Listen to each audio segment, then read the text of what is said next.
My name is Saja Nusratadawiyah binti Muqtaudin. I'm going to present about introductions. For economic evaluation in civil engineering, ensure that infrastructure projects are not only technically sound but also financially viable. Using methods such as benefit cost ratio (BCR), present worth (PW), and annual worth, engineers can assess the long-term value of project by comparing projected costs and expected returns. This study investigates two proposed development sites by Nova Crest Development Sdn Bhd. It applies engineering economic techniques such as cost estimation, cash flow analysis, and investment appraisal to determine which is site offers stronger economic justification. The goal is to simulate the real-world decision-making in construction planning using accurate evidence-based reasoning. For company profile, Nova Crest Development Sdn Bhd is a civil engineering and infrastructure company established on 15 March 2021.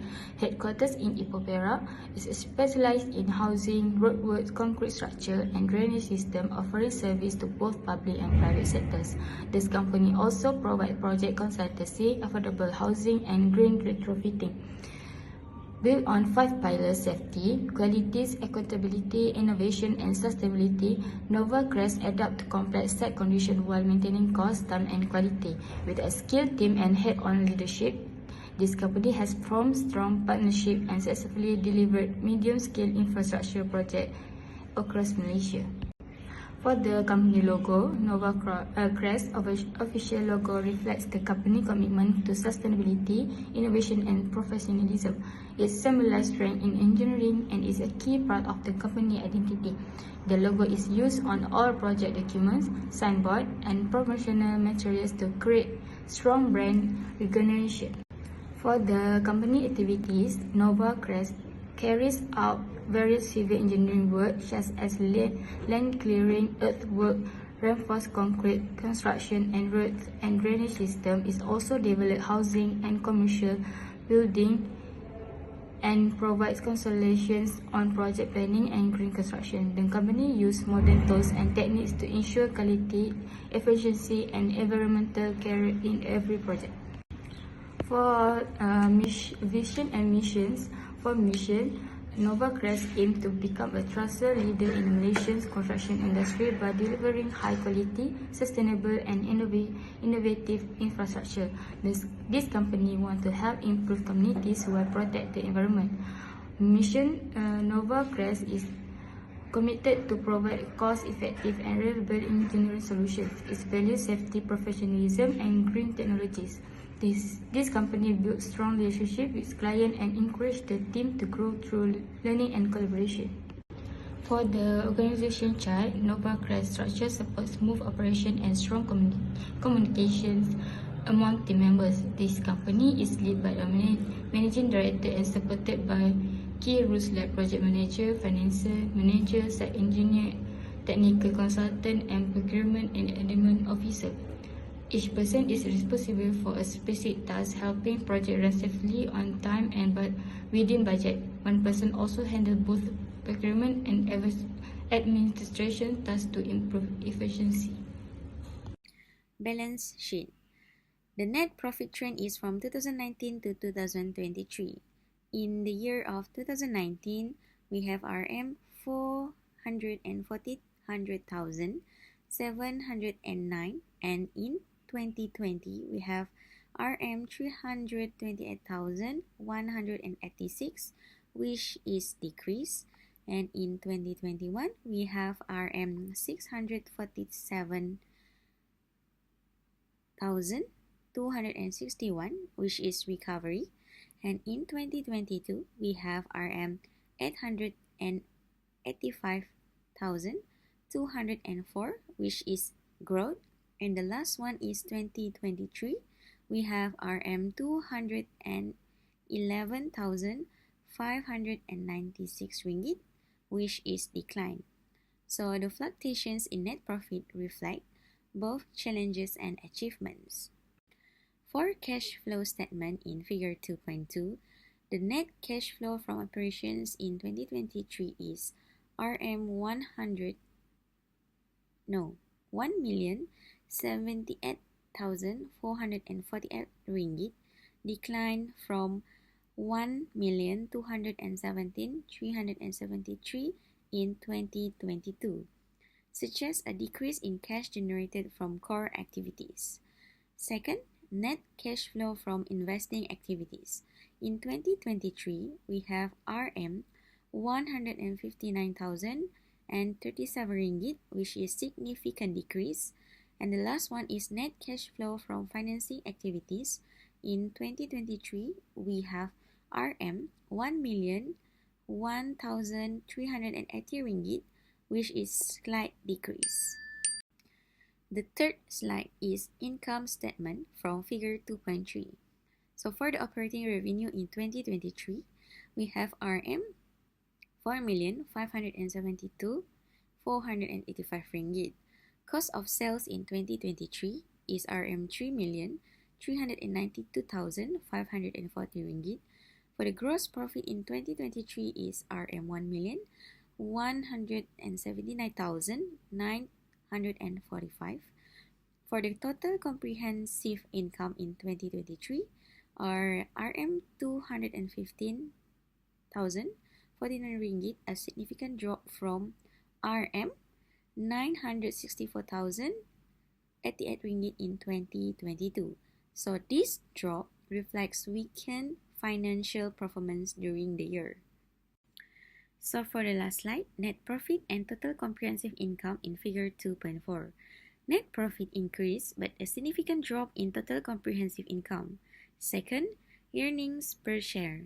It increased for continuing operations and nil for discontinued operations in 2023. So the drop in comprehensive income suggests a loss despite some positive aspects in net profit. That's all from me. Thank you. So my name is Muhammad Kurnaim. My metric number is CF220158. So I'd like to present about the financial institution for business financing. So basically from our group, we are referring to CIMB Bank, which is the amount that can be borrowed is around 100,000 to 300,000, which is for long period 1 until 5 years. So the amount that can be borrowed must be at least 100,000 ringgit. While for 3 to 7 years, the amount that can be borrowed must be at least 100,000, which is the both of the amount that can be borrowed must be at least the interest is around 4.5%. So next, I'd like to present about the benefit cost ratio method, which is referring to the table in the question. So for side A, the cost is 14,000. For side B, the cost is 19,000. For the benefits for side A, the amount is 16,000. For side B is 16,000 also. And for the operation and maintenance, for side A, the amount is 545,000, and for side B, 598,000. So for getting the value of the interest factor that referring to the table 5%, the value that using the formula present worth, which is P equal to A 4.329. For capital recovery factor, to find the value of A, the value is A equal to P 0.2310. So next, for benefit cost for present worth, so to get the value, we need to refer to the table 5%, which is for conventional BC ratio with present worth. For side A, the value is 4.137, which is greater than 1, which is the project is acceptable. For side B, the value is 3.239, which is greater than 1, which is the project is also acceptable. So next, for modified BC ratio with present worth, the value for side A is 4.965, which is greater than 1, which is it is also acceptable for the project. While for side B, the value is 3.542, which is greater than 1, which is greater than overall. For overall, it is acceptable. So next, for getting the benefit cost for annual worth, also we are need to refer to table 5% for getting the conventional BC ratio with annual worth. for site A, the value is 4.137, which is greater than 1. The project is acceptable. For site B, the value is 3.239, which is greater than 1, which is the project is acceptable. For modified BC ratio with annual worth, the value is 4.643, which is greater than 1. Project is acceptable. And also for site B, the value is 3.542, which is greater than 1. Project is acceptable. I would like to present our discussion on economic evaluation versus company performance. The process of determining a project performance and profitability by balancing its costs and benefits is known as economic evaluation. To ascertain whether a project is financially viable and will provide a profit for the business, economic evaluations are frequently employed. A company performance is defined as its ability to meet operational and financial standards. When determining whether to move forward with a project, economic assessment and company performance are both crucial since they offer crucial details about the project expected cost and advantage, as well as the firm's stability to carry out the initiative effectively and reap the reward.